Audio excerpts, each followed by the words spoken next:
Marky Billson for Asian.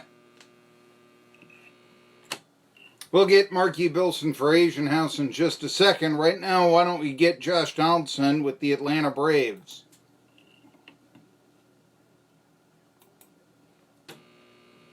And the pitch, swung on, driven to right center field and deep. Kingery on the run. He's at the Braves bullpen, and the ball's gone! Home run! Touch him, it been. 3-0 Atlanta. Well, at the start of the series against the Philadelphias, I mentioned that I thought that, hey, if the Braves could sweep, race might be over. I mean, they'd be 8.5 ahead. Well, that's not going to happen because Phillies took the first game of the series 2-0. But then, the Braves, like everybody has this year, they found their power. In addition to Josh Donaldson, the third baseman, the supposedly thought of third baseman of the future, now left fielder, Austin Riley, had something to say when the score was 3-2 last night against the Fightin' Phils. The 0-1 pitch, swung on, hit in the air to center field and pretty deep. Kingery on the run, he's on the track, at the wall, he leaps, it's gone! That's a way to get back in the saddle. 3-run jack for Riley.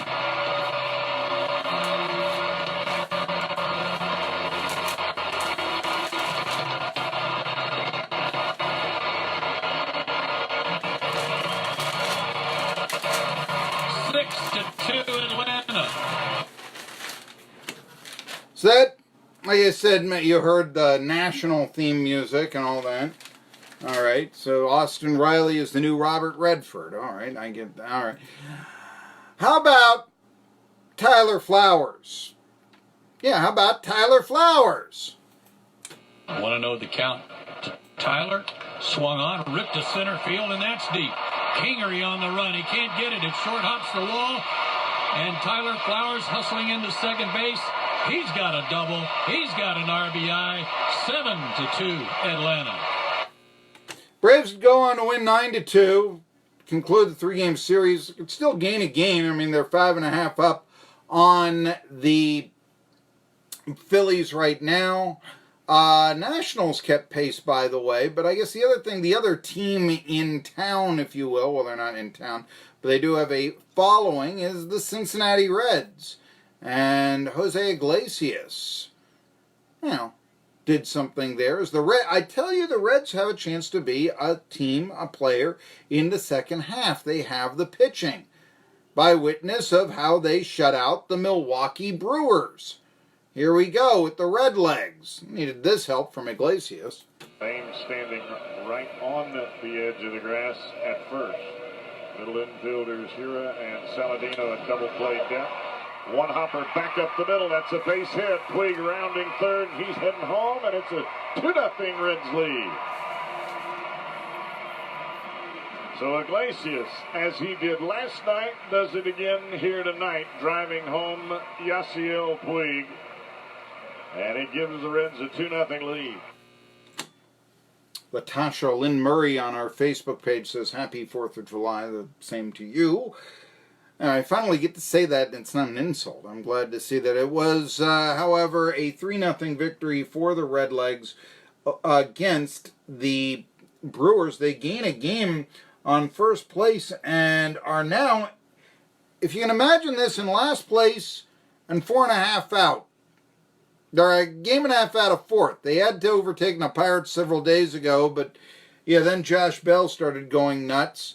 And the Pirates they're going to play on national TV the Cubs with a chance to sweep the Cubs, who are still only a game out. But I mean sweep the Cubs in a 4-game series. They've been quite the story so far. Here's Josh Bell, the man keeping Will Craig of Science Hill down in the minor leagues.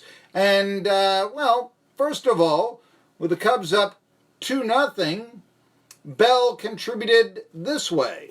25 homers, line drive right field, that's going to get down, and that's going to score a run.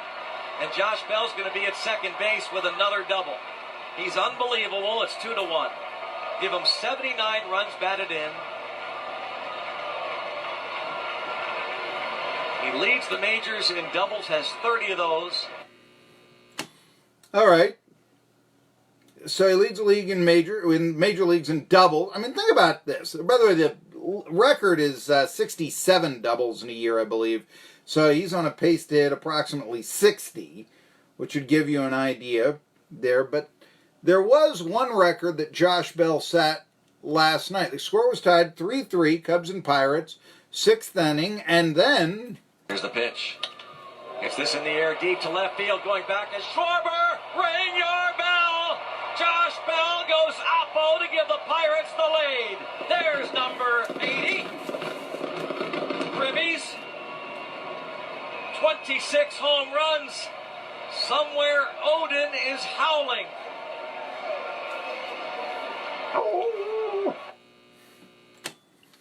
I didn't need to hear that, Steve Blass, but nevertheless. So it's 4-3 Buckeyes. They actually were down going into the bottom of the ninth, and then had a 2-run rally that ended this way. And here we go. Line to left field. They're tagging up. They're going to run on Schwarber. They're going to run. Here's the throw. It's not going to be in time. The Pirates are within one hit. How about that? How about this Pirates baseball team? They're mobbing everybody. Anybody they can find, they're jumping on them. I can do it this time because I want to. Lord help us and save us, cried Mrs. McDavis. And raise that Jolly Roger. Raise the Jolly Roger. This has to be the win of the year. Oh my goodness. How good is this? How good is it? Well, they're back in the race. Now, the Bucks are still 2 games under 500, so let's not go crazy here. But, yeah, I mean, everybody's 4.5, then 4.5 in the NL Central. It's what baseball really wants.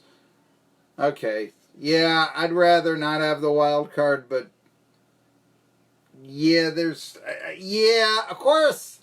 Question is, for some of these teams like the Pirates, and for that matter the Reds, the idea is put them all in a small market division. It'll naturally be mediocre. Hey, the Dodgers are the best team, let's face it.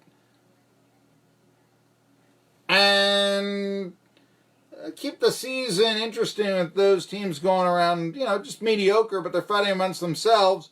And so we'll manufacture a pennant race for them.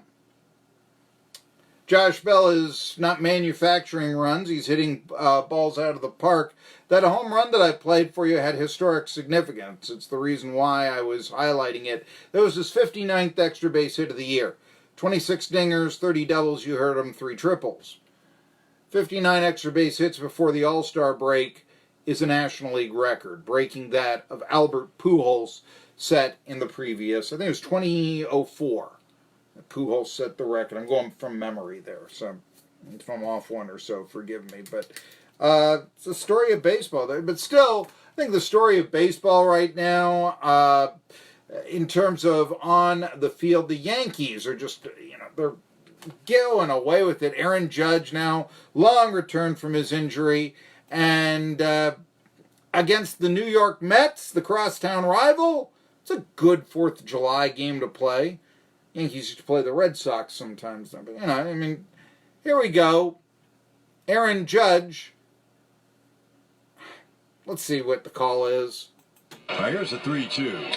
Swung on and ripped to the gap in left center field. There is a base hit. One hop off the left center field wall. LeMahieu scores. Judge goes to second with a double. So a great beginning for the Yanks. 2 really hard doubles. One down the left field line by LeMahieu and the ribby double by Judge to left center. All right, that made it 1-0. Final score is 5-1. Gleyber Torres with a single late in the game gives them their final tally. Here's how it sounded. Well, no, we don't have that. The world's weirdest computer then suddenly kicked me off right as I hit that. But anyway, what we're getting to is a couple of years ago, I mentioned how the World Series 2016, when I first started taking over the show again, and I remember telling everyone then as I was talking baseball, wait a minute. We can talk about potential playoff matchups, but there's a playoff matchup that really everybody wants. The meek shall inherit the earth. We wanted Cubs Indians. We wanted the underdogs. All right. And that's exactly what happened. It was a tremendous series.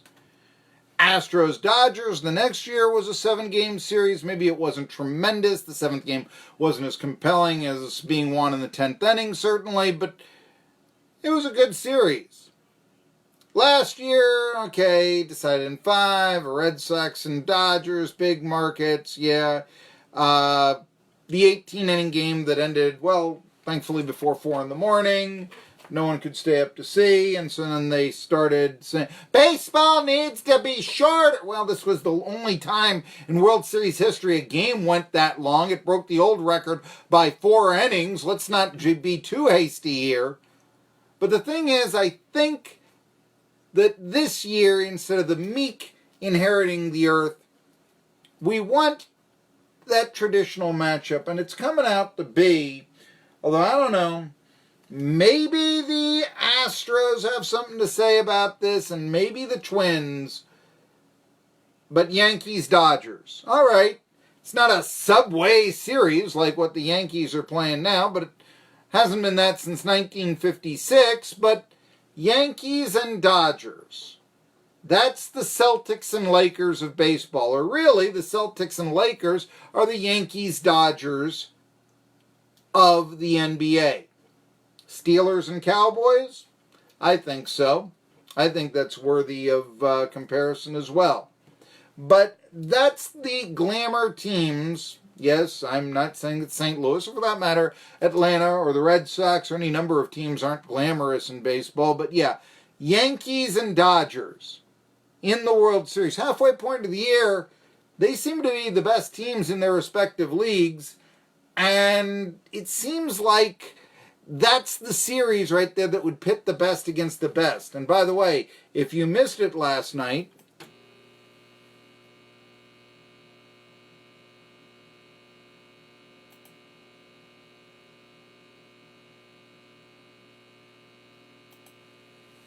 well, I can't play it for some reason, but Cody Bellinger had a walk-off home run in the bottom of the 9th inning, and the Dodgers won their 5th straight game, all in their last at-bat. What do you think about that? Seems like a team of destiny, huh? Could be. We haven't had Dodgers and Yankees since 1981. Kind of seems time for it to happen again, doesn't it? And when we come back, let me tell you about the Appalachian League. With a Happy Box meal.